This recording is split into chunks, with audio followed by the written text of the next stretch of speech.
Le bambou est capable de pousser de plus d'1 mètre par jour.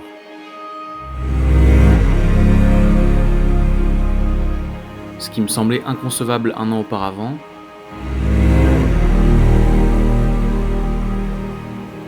ne l'est plus aujourd'hui. Cette plante nous a de nouveau réunis.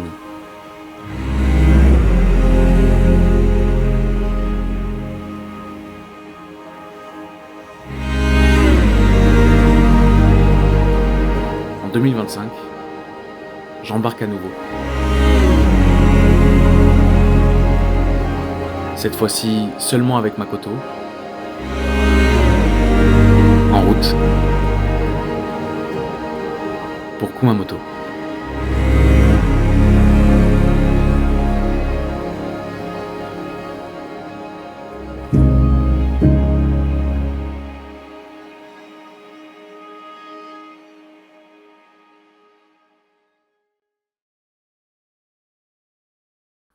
J'ai l'impression de ne jamais être parti. Les lieux reposants, le calme des rues, l'odeur de la rivière, la douceur du temps, la chaleur des gens. Je suis de retour à la maison. Cette fois-ci, notre mission, consolider les liens établis et en développer de nouveaux. Accueilli par Erika-san, on prend le temps de décompresser de nos 24 heures de trajet. Je vagabonde dans les rues en partageant à mes proches restés en France la beauté des lieux. J'aimerais qu'ils soient là.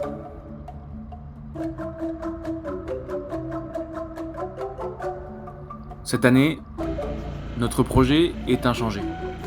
Le groupe, lui, un peu. Par faute de planning. Je pars en tant qu'assistant artistique au Pouce du Bambou Orchestra au sein de la boîte à muse. En bras droit, disciple, ami de Makoto. Je vais l'aider à diriger les concerts, les conférences, les ateliers de fabrication ou de réparation, les réunions que nous allons mener les 10 prochains jours. Nous commençons par la rencontre du groupe de taiko Ibikisa, un groupe de taiko tenu par Tsuzumi Tenkyo, une connaissance des Sakamoto qui, soit dit en passant, sont d'une aide plus que précieuse pour ce voyage-là. Nous présentons une courte partie de la conférence de 2 heures que nous avons préparée. Ils nous rejoignent au tambour sur certains morceaux. Ils nous laissent improviser avec elle.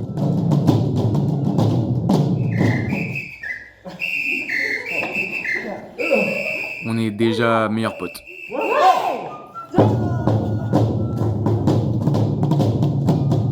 Même Makoto se lâche.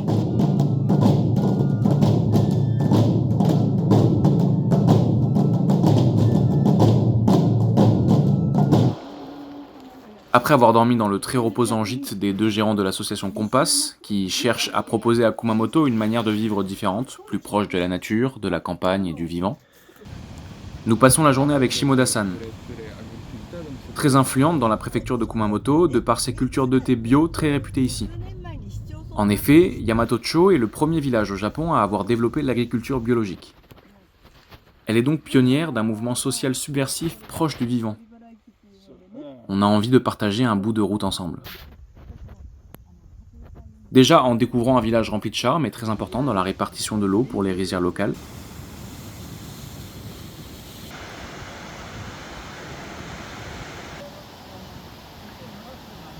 Puis en dégustant un délicieux repas partagé avec Ogami-san et Miyagi-san. Miyagi-san, c'est un peu comme le king du bambou ici. Si un groupe de musique en bambou doit pousser ici, il sera le plus à même de nous mettre en réseau. On lui montre nos instruments, et malgré ses connaissances accrues, il est fasciné. On fait résonner le bambou à travers les poutres de sa maison qu'il a lui-même reconstruite après le séisme de 2016.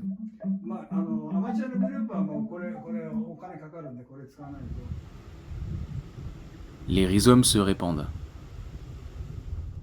Aujourd'hui est un jour que je n'espérais pas revivre aussi vite en repartant d'ici l'année dernière. Et pourtant, les stars du Shiranui Ryoto Daiko sont là. On est là chez Aoki-san, son rire m'avait manqué. Au fin fond de sa montagne, j'ai un peu l'impression d'être chez Makoto. C'est un peu comme une garrigue japonaise. Tout le groupe s'attelle à la fabrication de slitams qui, on l'espère, ne casseront pas cette fois-ci. En 2 heures, 15 slitams sont prêts. Il y avait dans cette serre, qui lui sert habituellement de lieu de stockage pour ses délicieuses clémentines, une effervescence comme rarement il en existe. On termine la journée en dégustant de gourmandes champon avec Issei-san, avant de répéter succinctement ensemble. Ils nous montrent nos morceaux qu'ils ont répétés en notre absence.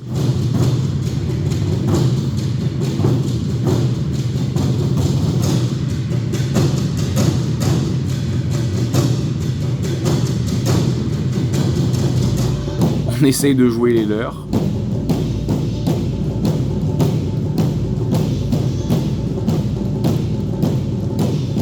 On galère. On fait n'importe quoi.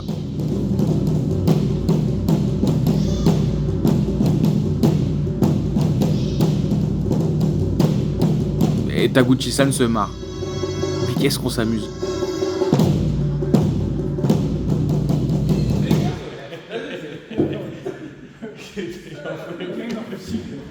Malheureusement, on va vite devoir s'arrêter. Le main event, c'est maintenant. Nous avons réuni, grâce à l'aide de Issei-san, mais aussi et surtout de Matsushita-san et Nakazato-san, que je suis ravi de retrouver, le plus de personnes susceptibles d'adhérer à notre projet, afin de leur montrer, via une conférence d'environ 2 heures, toutes les raisons de notre présence ici. À l'ordre du jour, ouverture sur Antagata Tokosa, avec Wakako-san, qui, super motivée, avait appris le morceau avant notre arrivée sur des instruments qu'elle avait construits elle-même. Présentation du projet global, initié par Magali et la boîte à muse.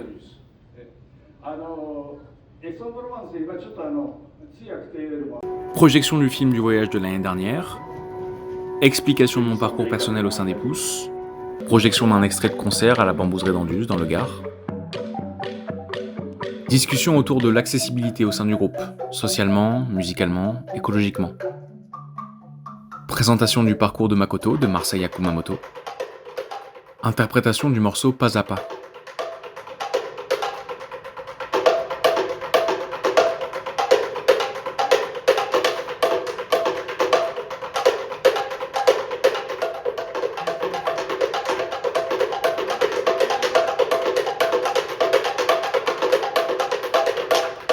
C'est un sacré morceau qu'on vient de faire là, mais on le sent par ce qui va suivre juste après et par l'investissement de la quarantaine de personnes présentes.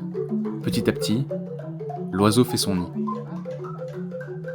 Pendant 4 heures, on fabrique des thés marimba. Chacun et chacune repartira avec le sien. Makoto d'un côté, nos amis de Yoshinogari Bamboo Orchestra qui sont venus nous prêter main forte de l'autre, et moi du mien. On aide ces personnes à transformer une matière brute et organique en un son mouvant qui émeut. Croyez-moi ou pas, mais ça marche. Fin de semaine, demain l'école reprend, le travail aussi. On en profite pour retourner voir nos amis de Yoshinogari. Accueillis de nouveau par les Nonaka, Mai-chan, Atsuko, tout le groupe. On est ravis de revenir à la maison. On mange des bouts à Sushiro, on boit des coups au karaoké, et on prend le temps de réparer leurs instruments endommagés. Je me mets sur les marimbas, Makoto sur les enclungés. En presque 2 jours, à presque 10, on a réussi à réparer la quasi-entièreté de leur instrumentarium. Cette nuit, le ciel est dégagé. Je suis allongé sur le sol, verglacé des champs vidés, et j'observe.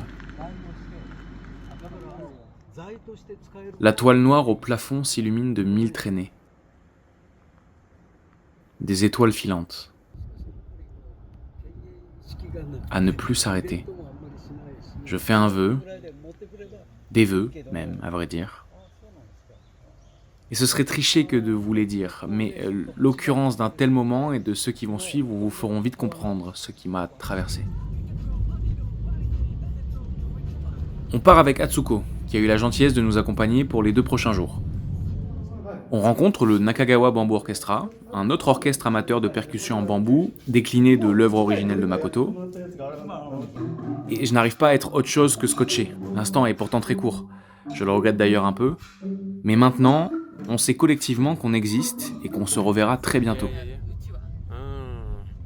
On se dirige vers Kurume.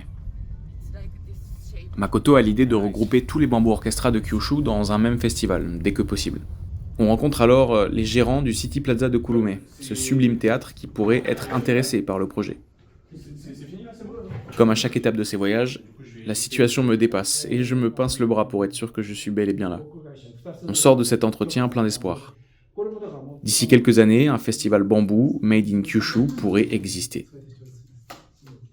À ce stade, un creux d'une journée et quelques s'offraient à nous. J'ai cherché qui rencontrer, re-rencontrer ou retrouver. Et j'ai demandé à Makoto de faire confiance à mon intuition. Je crois qu'on a bien fait. Dans les profondeurs du mont Asso habite un ami rencontré l'année précédente. Maya, un musicien. Il vit seul avec ses enfants, à 30 minutes de toute ville dans ce village bucolique et segmenté de Ubuyama-mura. Il vit de sa musique et de ses petits boulots, et j'avais senti l'année passée qu'il parlait la même langue que nous.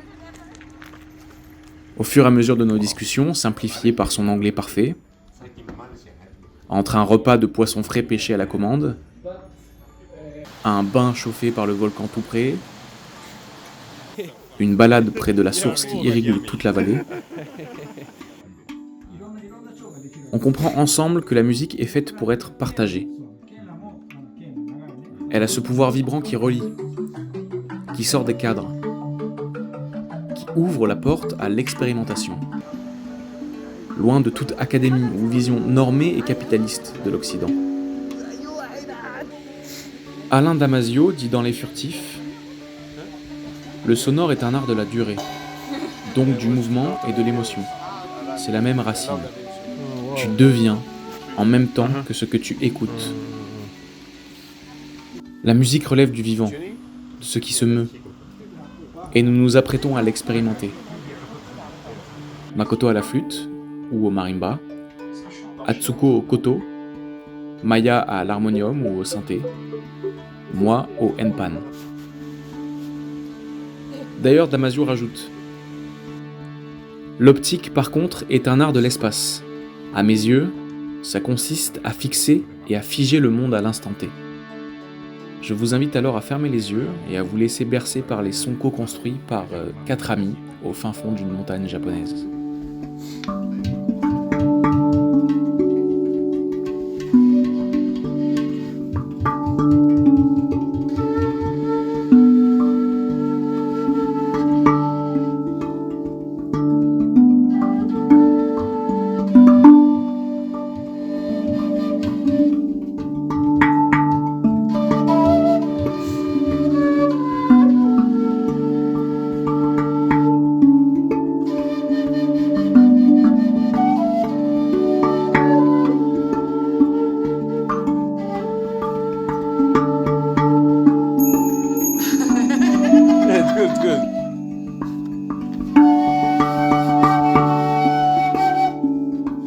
On aimerait que ça dure indéfiniment, mais le voyage touche de nouveau à sa fin.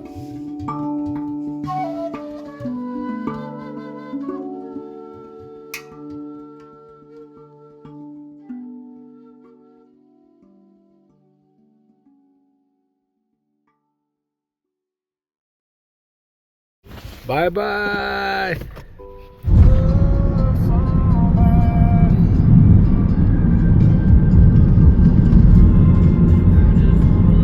Makoto et moi flânons dans les rues de Kumamoto. Qu'est-ce que j'aime cette ville.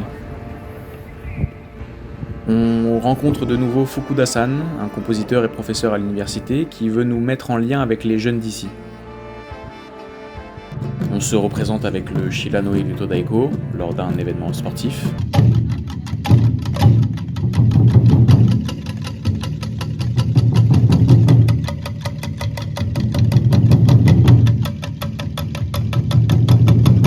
On dîne avec les Sakamoto, Matsushita-san et Nakazato, Goto-san aussi, influent dans le monde du bambou ici. Je raconte à nouveau mon parcours qui m'a emmené jusqu'ici. Tout le monde est ému, Makoto aussi. Le bambou nous lie.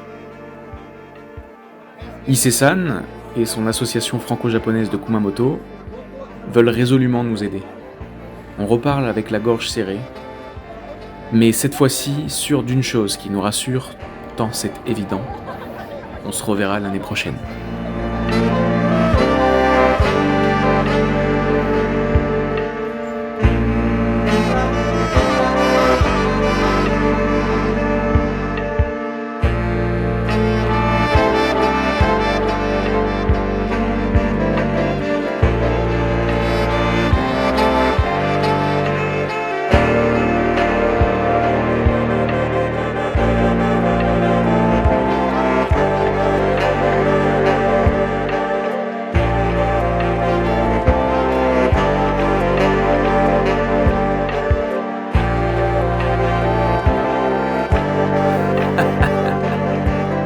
Elle est folle cette histoire quand même.